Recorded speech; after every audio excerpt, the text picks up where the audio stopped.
প্রবাসী ভাইয়েরা কেমন আছেন? আশা করি আপনারা ভালো আছেন। আপনাদের জন্য খুবই একটা গুরুত্বপূর্ণ বার্তা নিয়ে আজকে আমি হাজির হয়েছি। আপনারা যারা প্রবাসী আছেন তারা কেউ নিজের পায়ে কুড়াল মারবেন না, কেউ সুমনদার মতো নিজের পায়ে কুড়াল মারবেন না। আজকে 22 বছর পর সুমনদা কাতার থেকে বাংলাদেশে এসে তার মাথায় হাত। 22টা বছর সে বিদেশ করে সংসারের বাপ মার ভাই বোনের সব চাহিদা পূরণ করে সে আজকে দেশে এসেছে একটু শান্তির জন্য। 22 বছর পর এসে সে দেখে যে শান্তি তো তার কপালে আর নাই। শান্তির মায় মারা গেছে, শান্তির মায় মারা গেছে, তার কপালে আর শান্তি নাই। তার জীবনে আর কখনো শান্তি আসবে না। 25 বছর বয়সে সে বিদেশ গেছে, এখন প্রায় 50-এর কাছাকাছি তার বয়স। এত বছর বিদেশ করে এসে সে তার মাথায় হাত কেন, সেই গল্প আজকে আপনাদের আমি বলছি। 22 বছর আগে প্রবাসী সুমন কাতারে চলে যায়। বিয়ে করার মাত্র 1 মাস পরে সে কাতারে চলে যায়। তার স্ত্রী সন্তান সম্ভবা ছিল। আল্লাহ তাআলার অসীম রহমতে তার একটা পুত্র সন্তানও হয়। তো এই 22 বছর যাবতী সুমনদা শুধু টাকা পয়সা তার বাবার অ্যাকাউন্টে পাঠাতো। বাবার অ্যাকাউন্টে সে টাকা পয়সা পাঠাতো, আর তার বাবার সঙ্গে কথা বলতো, তার ভাই বোনের সঙ্গে কথা বলতো, তার স্ত্রীর সঙ্গে কথা বলতো, সবাই ভালো ছিল। তো এই 22 বছরে সুমনদা প্রায় অনেক টাকাই ইনকাম করেছে। ইনকাম করে তার বাপ মারে যে টাকা দিয়েছে, সেই টাকা দিয়ে তার বাপ মা কি করেছে আজকে সেই কথাই বলছে। গতকাল রাতে সুমনদা ঢাকায় আসলো। আজকে সকালে সে বাসায় আসছে। বাসায় এসে সকালে খাওয়া দাওয়া করলো। খাওয়া দাওয়া করার পর তার বাবার সঙ্গে বসলো যে, বাবা, আমার নামে যে 10% জমি কিনেছো, যে আমি যে টাকা দিয়েছি এবং সেই টাকা দিয়ে তুমি 10% জমি কিনেছো, সেই জমির দলিল আমাকে বুঝিয়ে দাও। সেই জমির দলিল আমাকে বুঝিয়ে দাও। তার স্ত্রীও জানে যে সুমনের টাকা দিয়েই ওই 10% জমি কিনা হয়েছে। তো সুমনের বাবা তখন বলতেছে, তুমি মাত্র আজকে বাসায় আসছো, আজকে কি এগুলো নিয়ে কথাবার্তা বলার দরকার আছে? তুমি আসো 2-3 দিন রেস্ট করো, তারপর আমরা এগুলো কথাবার্তা বলবো। সুমনদা বলছে, না বাবা, তুমি আমার দলিলটা আজকে আমার কাছে দিয়ে দাও, আমার যদি খারিজটায় কোনো কিছু বাকি থাকে আমি সেগুলো করিয়ে নিব। তখন সুমনের 2 ভাই বলতেছে যে, ভাইয়া, আজকে তুমি আসছো সকালে, আজকে এইসব কথাবার্তা বলার কোনো দরকার নেই, 1-2 দিন যাক, তখন এইসব ব্যাপারে আমরা কথাবার্তা বলি। তখন কয়, ঠিক আছে, আমি তো বেশি দিন থাকবো না, আমি আবার যাচ্ছি, সামনে চলে যাব, তাই যত তাড়াতাড়ি পারি খারিজটার যদি কোনো কিছু কমপ্লিট না থাকে সেগুলো আমি করে তারপর আবার আমি কাতারে চলে যাব। তখন সুমনের বাবা বলল যে, দেখো সুমন, তুমি যে টাকা পাঠিয়েছো সেই টাকা দিয়ে আমি জমি কিনেছি ঠিকই, কিন্তু তোমার নামে জমি কিনিনি, কিনেছি আমার নাম। তখন তো সুমনের বউ মাথায় হাত দিয়ে বসে বলল, কি বাবা, আপনি না বাবা বলেছেন আপনার ছেলের নামে জমি কিনেছেন?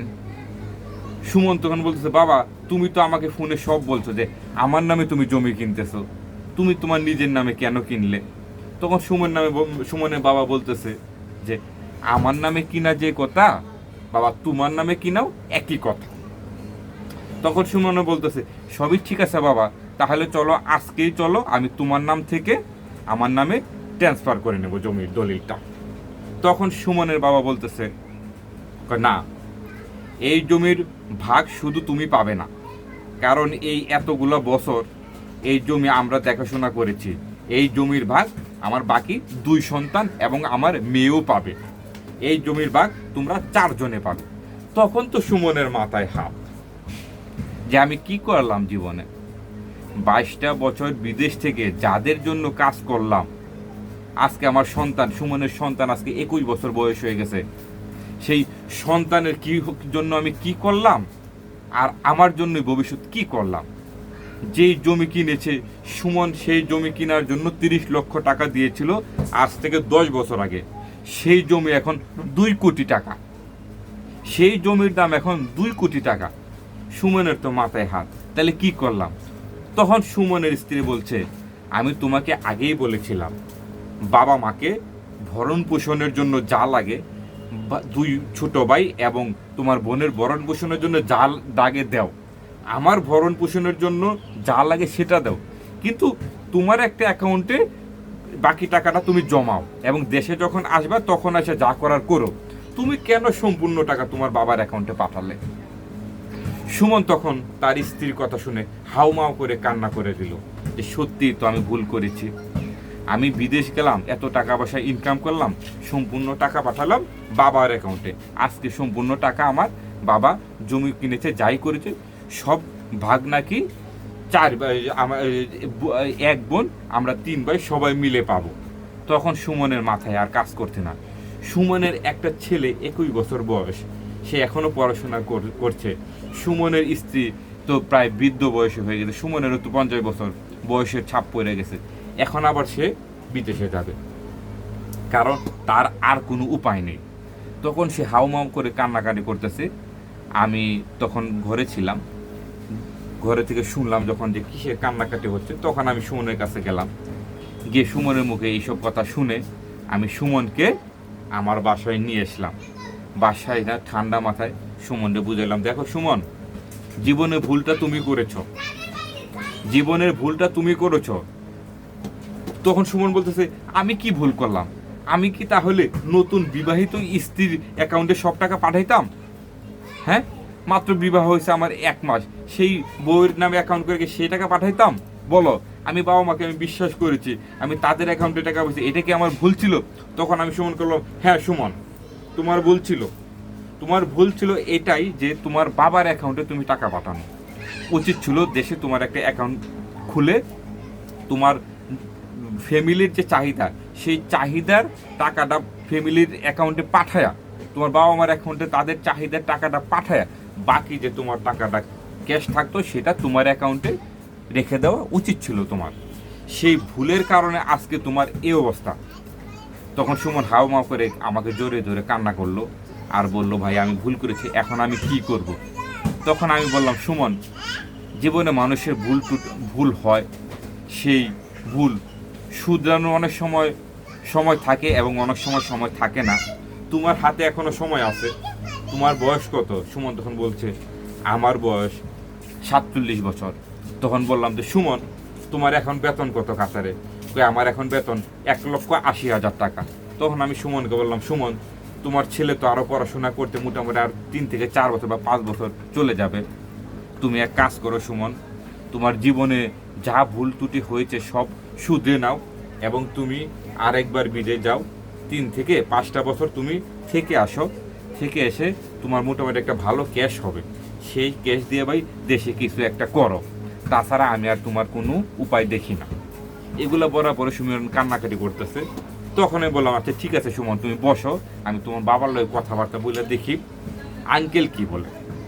তখন আমি সুমনের বাসায় গেলাম, সুমনের বাবা মার লগে কথা বললাম যে, আঙ্কেল, সুমন এই 22টা বছর বাহিরে থেকে এত টাকা পয়সা পাঠাইলো, সেই টাকা তো আপনার উচিত নাই এইভাবে আপনার সবার মাঝে বিলি করে দেওয়া। হ্যাঁ, আপনার ফ্যামিলির, আপনার 2 বাচ্চা, আপনার মেয়ের যে চাহিদা বা যে খরচ সেটা আপনি করেন করে বাকিটা তো সম্পূর্ণ সুমনের স্ত্রী, সুমনের সন্তান এবং সুমনের ভাগে রেখে দেওয়া উচিত, এটা আমি মনে করি আঙ্কেল।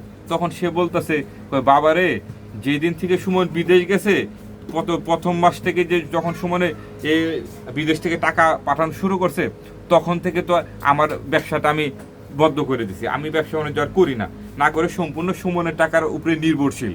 আমি তো তাই আমার আর এই 3 বাচ্চার জন্য কিছু করতেও পারি নাই। আঙ্কেল, সেটা তো আপনার ভুল, আপনার ছেলে বিদেশ গেছে ঠিক আছে, সে তো শুধু আপনাকে এবং আপনার স্ত্রীকে ভরণ পোষণ করবে, সেখানে সে আপনার 3 সন্তানেরও মানে বড় ভাই হিসেবে তার যে দায়িত্ব আছিল সম্পূর্ণ দায়িত্ব সে পূরণ করছে। আপনার এই কাজটা করা ঠিক হচ্ছে না। আরও অনেকভাবে বোঝানোর পরে সে বুঝছে, সে বলল না বাবা তুমি কথা ঠিকই বলেছো, ঠিক আছে আমি সুমনের বাগেরটা আমি সুমনরে দিয়ে দেব, এবং ওদেরকে তো পড়াশোনা করাইছি, সুমন তো ওদের জন্য যথেষ্ট দায়িত্ববান কাজ করছে, যাক সুমনকে বলো যে ওই 10% বারে আমি সুমনের নামে লিখে দেব, ঠিক আছে যাও সমস্যা নেই। তখন সুমনের দুই ভাই খেলা দেখানো শুরু করলো। তো বাবা তুমি এটা কি বলছো, বাবা তুমি এটা কি বলছো, তুমি এতদিন বললে যে এই জমির ভাগীদার আমরা সকলে, আজকে তুমি বলছো যে এই জমি তুমি ভাইয়াকে দিয়ে দিবে, তুমি আমাদের জীবনটা এভাবে ধ্বংস করতে বাবা পারো না। সেখানে আমরা এই যে এত কিছু করলাম, সেখানে কয়েকটা রুম তোলা হয়েছে, তারপর সেখানে এত কিছু আমরা করলাম সেই জায়গায় 10% জমিতে, এটা তাহলে কেন করলাম, এটা তাহলে আমরা কেন করলাম? আমরা তো সেই জমিটা আমাদের ভেবেই আমি এই সেই জমিটাকে আমরা 2 ভাই মিলে এত কিছু করেছি, এবং আমার বোনও সেখানে অনেক কিছু করেছে, সেই বাড়ি করার সময় সেই বোনেও অনেক অনেক অবদান রেখেছে। যাই হোক তুমি বাবা এভাবে কথার বরখেলাপে বাবা করতে পারো না। তখন তার বাবা 2 সন্তানকে অনেক বোঝানোর চেষ্টা করলো, কিন্তু সেই 2 সন্তান কোনোভাবেই বুঝলো না। আমিও তার 2 সন্তানকে বোঝানোর চেষ্টা করলাম, কিন্তু তারা মুখের উপর আমাকে ডাইরেক্ট বলে দিল যে ভাই আপনি কোনো কথা বলবেন না, আপনি আমাদের সংসারে কেউ না, এটা আমাদের ফ্যামিলি ব্যাপার, আমরা আপনার ফ্যামিলির ব্যাপার, আমরা ফ্যামিলি থেকেই এটা আমরা সলভ করব। তখন আমি তাদেরকে অনেকবার বোঝানোর চেষ্টা করলাম, কিন্তু তারা বুঝলো না। তারপর সুমনের বাবা বলল দেখি বাবা এটা ঘরোয়া কোনো আমরা সমাধানে যেতে পারি কিনা। তখন সুমনের ছোট 2 ভাই সরাসরি বলে দিল যে না বাবা, যদি কোনো কারণে এই জমি এই আমাদের ভাই বোন 4 ভাগ না হয়, এখানে আমরা কিন্তু কেউ তোমার লগে কোনো সম্পর্ক রাখবো না। তখন সেই বৃদ্ধ বাবা মা নিরুপায় হয়ে বলল ঠিক আছে যাও, আমি যেহেতু কথা দিয়েছি এই জমি 4 জনে যাও, 4 জনেই। তখন সে উঠে আমার সঙ্গে আসলো আমার বাসায় সুমনের কাছে। সুমনের হাতে ধরে পায়ে ধরে বাবা মা কান্নাকাটি করলো বললো যে বাবা ভুলটা তো আসলে আমারই। সুমনের বাবা সুমনকে বলতেছে বাবা ভুলটা তো আসলে আমারই, আমি এটা কখনো ভাবি নাই, আমি সবসময় ভেবেছি তোমরা 4টা সন্তানই আমার আপন, এর জন্য আমি এই জমি তোমাদের 4 জনের নামেই রেখেছি। তখন সুমনও আসলে দেখলাম সুমনের মনটা অনেক নরম হয়ে গেল, সুমনও অনেক কান্নাকাটি করলো, 2 বাবা সন্তান 2 জনে কান্নাকাটি করলো, ঠিক আছে। তখন সুমনের স্ত্রী একটু রাগ করলো যে এটা কিভাবে হয়, বাবা আপনি এতদিন বলেছেন এই যে এই জমি আমার স্বামীর নামে রেখেছেন, আমার স্বামী অধিকার এই জমিতে, আজকে আপনি বলছেন যে এটা আমি মানতে পারি না। সুমনের ছেলেটাও অনেক কথা বললো, তারপর আমি সবাইকে সান্ত্বনা দিলাম, সান্ত্বনা বুঝিয়ে টুঝিয়ে বললাম যা হওয়ার হয়ে গেছে, যাক বাবা ভুল করলে করেছে, সেটা আর মনে রেখো না, যা হলো সুমন তুমি আবার তুমি বিদেশ যাও, 4 থেকে 5টা বছর থাকো, একটা ভালো টাকা ইনকাম করা, তুমি আরেকটা জমি করে জীবনে কিছু একটা করো। এভাবে সুমনের সংসারটা বুঝিয়ে টুঝিয়ে আমি সুমনের বাবা এবং সুমনের স্ত্রী সন্তানকে বুঝে তাদের বাসায় দিয়ে আসলাম। সুমনের গল্প কিন্তু এখনো শেষ হয় নাই, সবে মাত্র সুমনের গল্প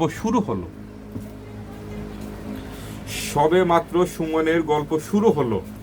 সুমনের এতদিন যা করছে সব তো বৃথা গেল, এখন সে আবার নতুন করে বিদেশ যাবে এবং তার অ্যাকাউন্ট করে যাবে দেশে, সেই অ্যাকাউন্টে সে টাকা পাঠাবে এবং সে 5 থেকে 7 বছর পরে সেই টাকা দেশে কিছু করবে। তার মানে সুমন বিদেশ গেল 2 বার। তাই প্রবাসী ভাই আপনাদেরকে আমি বলছি, যদি কোনো কারণবশত আপনারা কেউ বাবা মায়ের অ্যাকাউন্টে টাকা পাঠান, সেখানে যদি আপনাদের ভাইদের নামে তারা খরচ করে, সেই দায়ভার কিন্তু একসময় আপনাদের ঘাড়েই পড়বে। এর জন্য আমি বলি যে আপনাদের বাবা মার যে চাহিদারা আছে সেই চাহিদাটা দেন। ছোট ভাই যদি থাকে তার খরচপাতি লাগলে এবং তার পড়াশোনা থাকলে বা ছোট বোনের পড়াশোনা থাকলে সেই খরচপাতি দেন, এবং বাকি যে টাকাটা বাঁচবে সেটা আপনার অ্যাকাউন্টে রেখে দেন, স্ত্রী থাকলে, সন্তান থাকলে স্ত্রী সন্তানের অ্যাকাউন্টে টাকা পাঠান, তারাও চলো। কিন্তু সম্পূর্ণ টাকা আপনি প্রবাস এদের অ্যাকাউন্টে টাকা পাঠাবেন না। সম্পূর্ণ টাকা আপনি দেশে যারা আছে তাদের অ্যাকাউন্টে পাঠাবেন না। বাকি টাকাটা আপনার অ্যাকাউন্টে রাখুন এবং দেশে এসে যা করার সেই টাকাটা করুন। এতে আপনার জীবনে অনেক ভালো হবে। আর বেশি কথা বলবো না প্রবাসী ভাইয়েরা, ভালো থাকবেন, নিজের যত্ন নেবেন এবং এই ভাইয়ের কথাগুলো মনে রাখবেন। ধন্যবাদ সকলকে।